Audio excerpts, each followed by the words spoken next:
नमस्कार, आप देख रहे हैं योगी अनकट। आज योगी अनकट के इस एपिसोड में मैं आपको बताऊंगी कि मंत्री ओम प्रकाश राजभर ने एक्स पर सपा के पीडीए फॉर्मूले पर हमला बोलते हुए दलित उत्पीड़न के मामलों के आंकड़े जारी किए।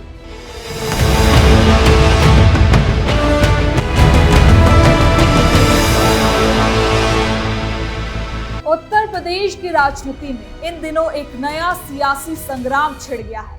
मुद्दा है दलितों के खिलाफ होने वाले अत्याचारों का और इस बहस के केंद्र में है ओम प्रकाश राजभर और अखिलेश यादव। राजभर ने पुलिस रिकॉर्ड और सरकारी आंकड़ों का हवाला देते हुए समाजवादी पार्टी के पीडीए फॉर्मूले पर बड़ा सवाल खड़ा कर दिया है। उनका दावा है कि जिन समुदाय को जोड़कर सामाजिक न्याय की राजनीति की बात की जाती है, उन्हीं से जुड़े लोगों के नाम कई दलित उत्पीड़न मामलों में भी सामने आए। अब राजभर के इस बयान ने राजनीतिक माहौल को भी गरमा दिया है। एक तरफ समाजवादी पार्टी इसे राजनीतिक प्रोपोगेंडा बता रही है, तो दूसरी तरफ एनडीए खेमे के नेता इसे सच्चाई उजागर करने की कोशिश बता रहे हैं। सवाल ये भी उठ रहा है कि क्या पीडीए वाकई में सामाजिक न्याय का मॉडल है या फिर ये सिर्फ चुनावी गणित का हिस्सा बनकर रह गया है। आखिर राजभर ने कौन से आंकड़े पेश किए, क्यों अखिलेश यादव की राजनीति पर सवाल खड़े हो रहे हैं और इस पूरे मुद्दे का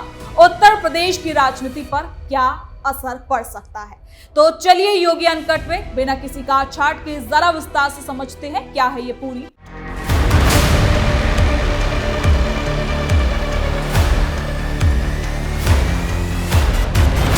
उत्तर प्रदेश की राजनीति में एक बार फिर दलित, पिछड़ा और अल्पसंख्यक राजनीति को लेकर तीखी बहस छिड़ गई है। प्रदेश सरकार में मंत्री और सुहेल देव भारतीय समाज पार्टी के राष्ट्रीय अध्यक्ष ओम प्रकाश राजभर ने समाजवादी पार्टी प्रमुख अखिलेश यादव के पीडीए फॉर्मूले पर बड़ा हमला बोला है। राजभर ने यह दावा किया कि दलित उत्पीड़न के मामलों से जुड़े पुलिस रिकॉर्ड और सरकारी आंकड़ों में समाजवादी पार्टी के दावों से वो मेल नहीं खाते हैं। उन्होंने ये भी कहा कि जिन समुदाय को पीडीए के नाम पर एकजुट करने की कोशिश की जा रही है, उन्हीं समुदायों के कुछ लोगों के नाम दलित उत्पीड़न के मामलों में भी सामने आते हैं। इस बयान के बाद प्रदेश की राजनीति में नया विवाद खड़ा हो गया और सत्ता पक्ष और विपक्ष अब आमने सामने आ चुके हैं। आपको बता दें कि राजभर ने एक्स पर एक ट्वीट किया है, जिसमें उन्होंने क्या कुछ लिखा है बताते हैं। अरे वो सफाई लोडरो, तुम्हें क्या लगा ओम प्रकाश राजभर भूल गया। पीडीए यानी पीट देगा अहीर और पीट देगा अल्पसंख्यक। सफाई की दूसरी किस्त जारी नहीं करेगा। दलितों पर सफाई, यादवों और सफाई मुसलमानों के अत्याचार को जोनवार और कमिश्नरेट वार सार्वजनिक नहीं करेगा, तो ये तुम्हारी गलत फहमी है। लो लोडरो, पढ़ना लिखना जानते हो तो आंख गड़ा के पढ़ लो यूपी पुलिस की रिपोर्ट। पूरे प्रदेश के हर पुलिस जोन और पुलिस कमिश्नरेट में दलित शोषितों पर हुए अत्याचार के मामलों में सबसे ज्यादा तुम सभी शामिल हो।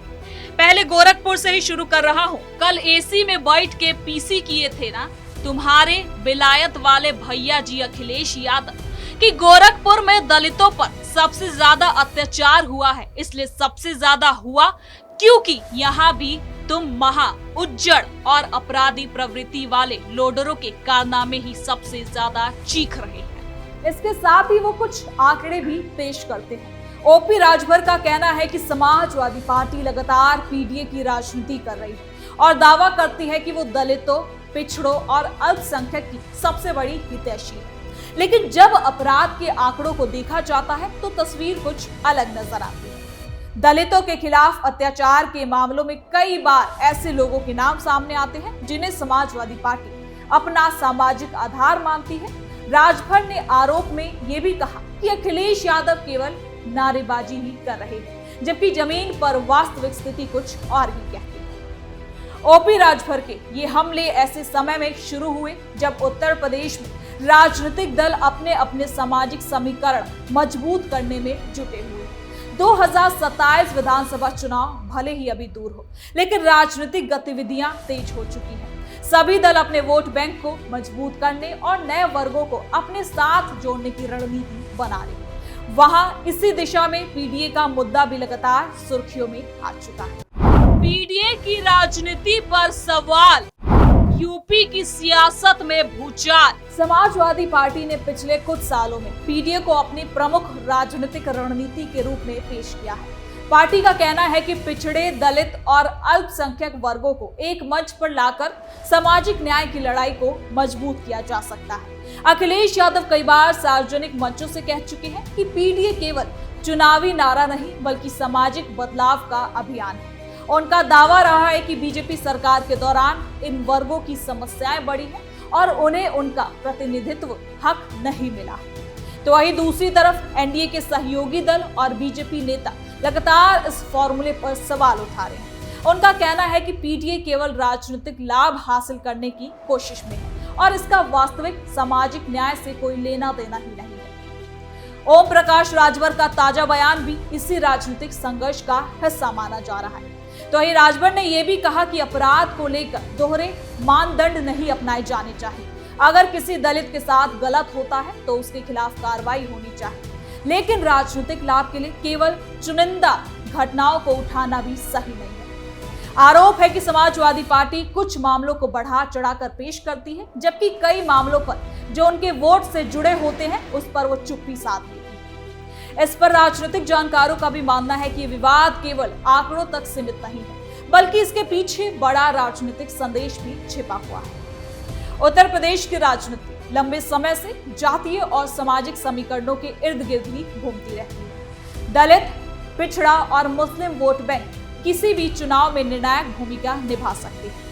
ऐसे में इन वर्गों के बीच प्रभाव बढ़ाने के लिए सभी दल लगातार प्रयास कर रहे हैं। आपको बता दें कि राजभर ने अपने बयान में ये भी कहा कि किसी भी समुदाय को अपराध से जोड़ना सही नहीं है, लेकिन जब राजनीतिक दल वोट बैंक की राजनीति करते हैं तो उन्हें उन सवालों का जवाब भी देना चाहिए जो आंकड़ों के आधार पर उठाए जाते हैं। उन्होंने कहा कि कानून सबके लिए एक समान होना चाहिए और अपराधी की पहचान केवल अपराधी के रूप में ही होनी चाहिए।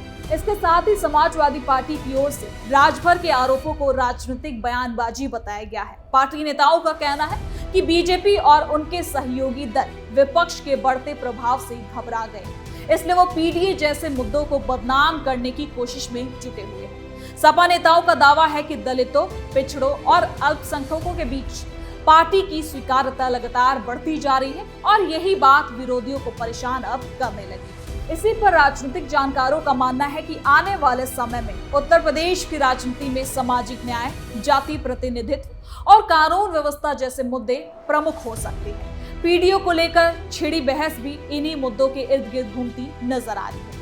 इस तरह समाजवादी पार्टी इसे सामाजिक बदलाव का जरिया बता रही है, तो दूसरी तरफ बीजेपी और उसके सहयोगी दल इसे राजनीतिक प्रयोग करार दे रहे हैं। अब राजभर ने अपने बयान में यह भी कहा है कि किसी भी दल को केवल नारे देने के बजाय जमीन पर काम करना चाहिए। उन्होंने दावा किया कि हाल के समय में सरकारों ने गरीबों, पिछड़ों और दलितों के लिए कई योजनाएं चलाई हैं, जिनका लाभ सीधे लोगों तक पहुंच भी रहा है और यही वजह है कि विपक्ष केवल आरोप लगाने में ही जुटा हुआ है। अब इस पूरे विवाद के बीच में ये साफ साफ दिखाई दे रहा है कि उत्तर प्रदेश में सामाजिक समीकरण को लेकर राजनीतिक संघर्ष तेज होने लगा है। दलित वोट बैंक को लेकर सभी दल एक्टिव हो चुके हैं और कोई भी दल इस वर्ग को नजरअंदाज नहीं करना चाहता। यही वजह है कि दलितों से जुड़े मुद्दों पर राजनीतिक बहस भी लगातार बढ़ती जा रही है। फिलहाल उत्तर प्रदेश की राजनीति में एक बार फिर आंकड़ों की लड़ाई शुरू हो चुकी है। एक तरफ ओम प्रकाश राजभर है जो पुलिस रिकॉर्ड और अपराध के आंकड़ों के आधार पर समाजवादी पार्टी को घेरने की कोशिश कर रहे हैं, तो दूसरी तरफ अखिलेश यादव है और उनकी पार्टी जो पीडीए को सामाजिक न्याय का मुद्दा बताकर मजबूत मॉडल बताकर जनता के सामने पेश कर रही है। अब आने वाले दिनों में ये देखना खास होगा कि ये राजनीतिक विवाद किस दिशा में जाता है। क्या राजभर के आरोप जनता के बीच प्रभाव छोड़ पाएंगे या फिर समाजवादी पार्टी पीडीए के मुद्दे को और ज्यादा मजबूत करके आगे बढ़ने में सफल होगी।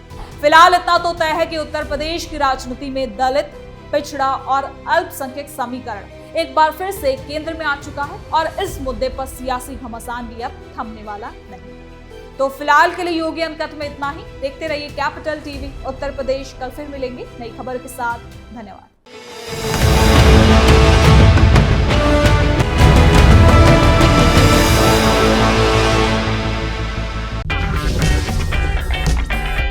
अगर आपको हमारा वीडियो पसंद आया हो तो इसे लाइक करें, हमारे चैनल को सब्सक्राइब करें और हाँ, बेल आइकन दबाना ना भूलें ताकि आप तक हमारे वीडियो की नोटिफिकेशन पहुंचती रहे। आप अपना सुझाव हमें कमेंट बॉक्स में दे सकते हैं। हमारे साथ जुड़ने के लिए शुक्रिया।